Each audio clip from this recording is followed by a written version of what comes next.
because I was friends with a lot of people that were at the Village Recorder in West LA. That's where Steely Dan and Supertramp and Fleetwood Mac and all these legendary things were making their records. They were, and I was sort of in the loop as a session player, and making a lot of these cool records back in the day. And Jordy Hormel, the guy who owned the place, bought one of the first digital recording units. It was actually called a CMI Fairlight, and it was just so old school. But I remember the reason why I got called in is because the guys that were first opened the box and were setting it up and stuff, they were all sort of tech guys, right?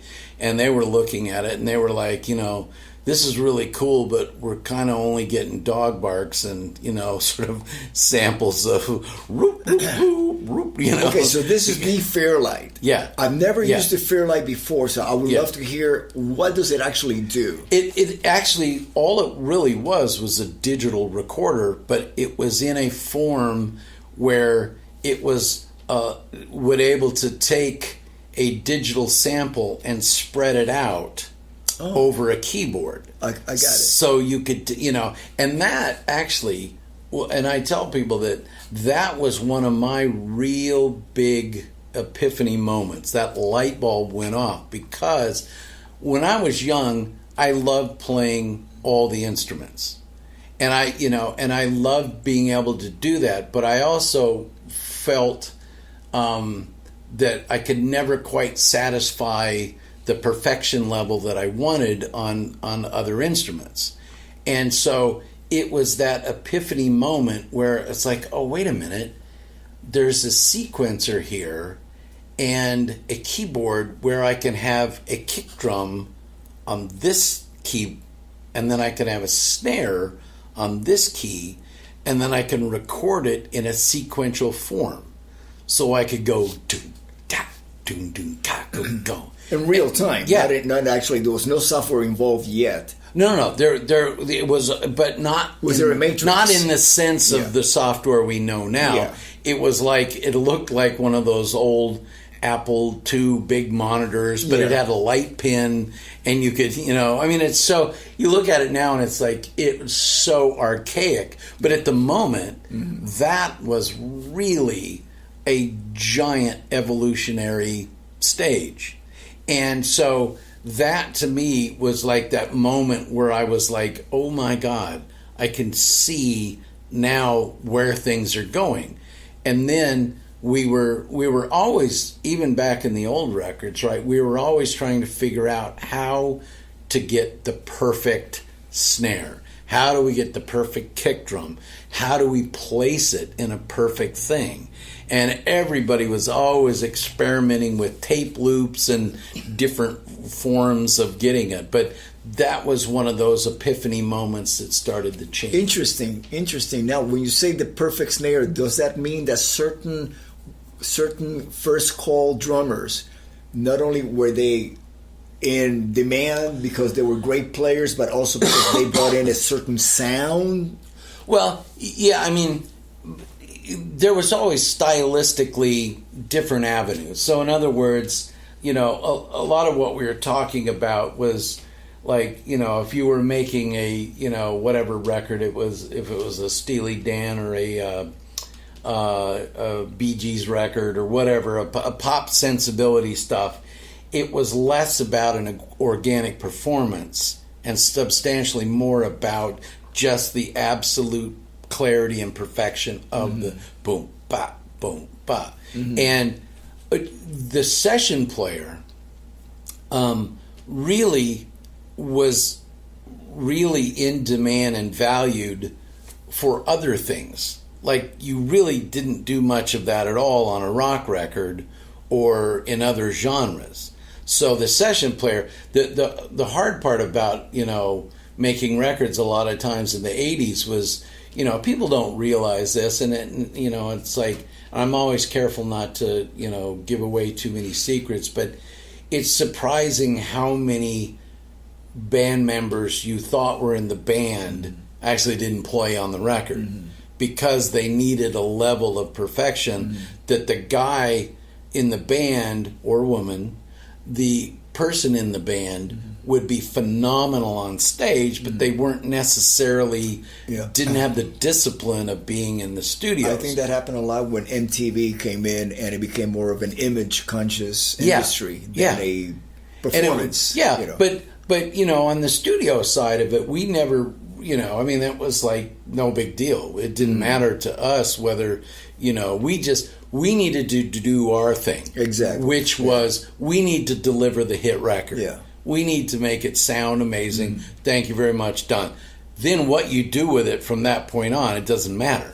And so that kind of was, that was the sort of shift, if you will, of that time period. Was there was two different avenues. There was making the record, but then there was the visuals of it.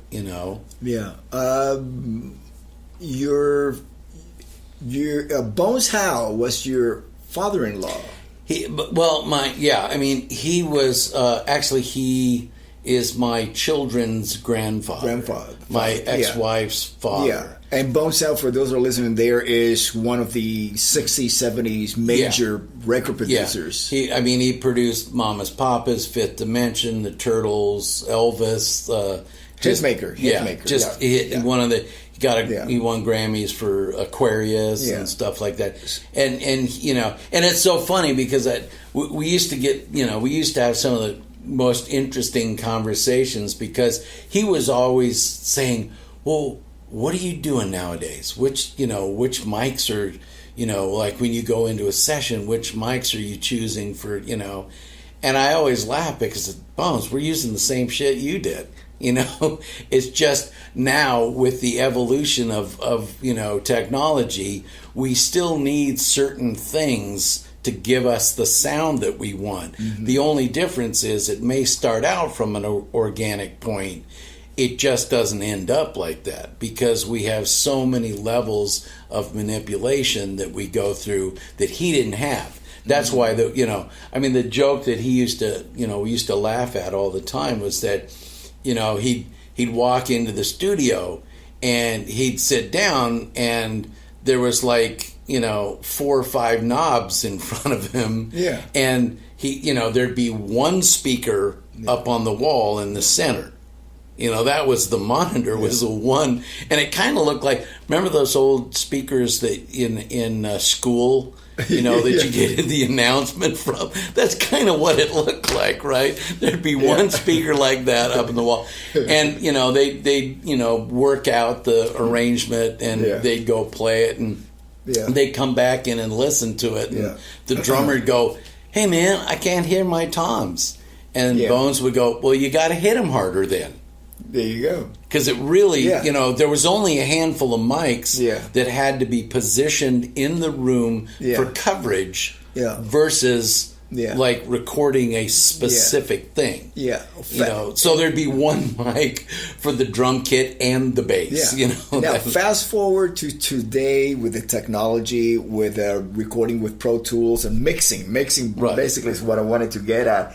And you got all these different plugins and samples. How do you go? Because you were there. You started out when what happens in that room. That was it. And you're going to mix it. And it's going to be pretty much what you recorded. It's pre-mixed. The old days. Yeah. That's the performance. The only thing you really had control of was balance between the 4 or 5 different things. Yeah. And now, that was it. Now you either start from scratch with the artist and finish the record with your own mix, or sometimes you're given a record to mix. Yeah.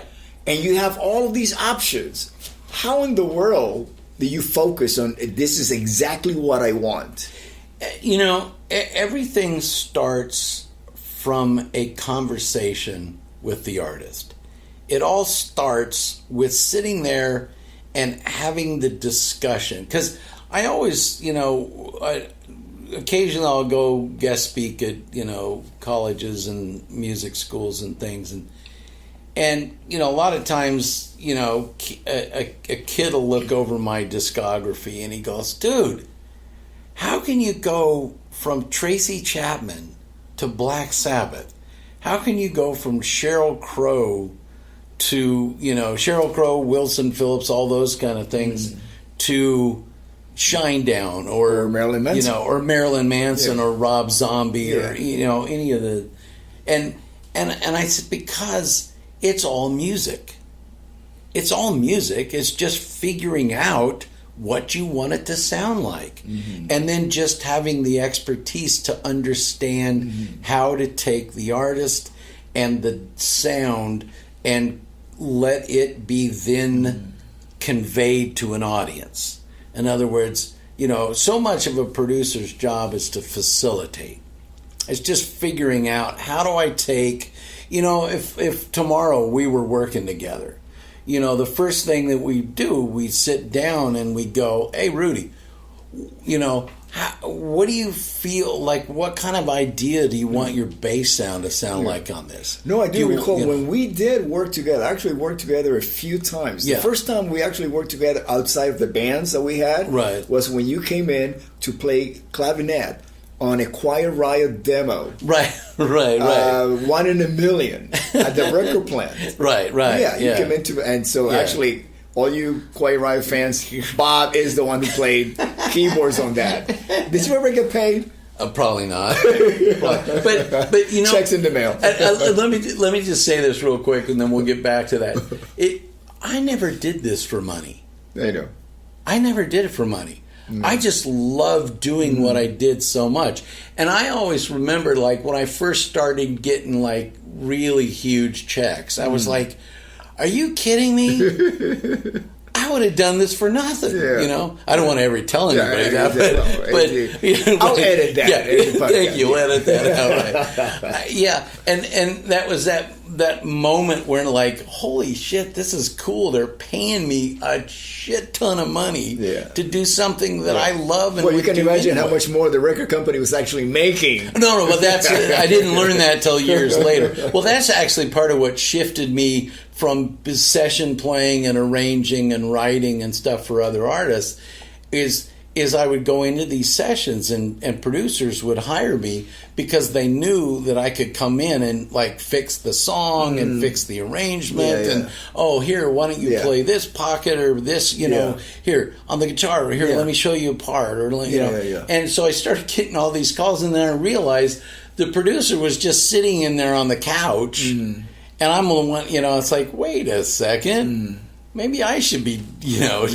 and that was the beginning of transitioning into producing. And the other time we worked together was on a Quiet Riot record in the 2000s. No, I think that was actually 90. 90, like at the very 90s. End of 90. Yeah, somewhere in the 90s. Yeah, Alive and Well. Right. Yeah. What's the name of the record? So, and I do remember you sitting down with you. Yeah. And we talked about the sound, and I brought different basses and all that. Yeah. Well, it went actually even further than just the individual sounds of all the components, and a lot of it was, now we live in a world where we can make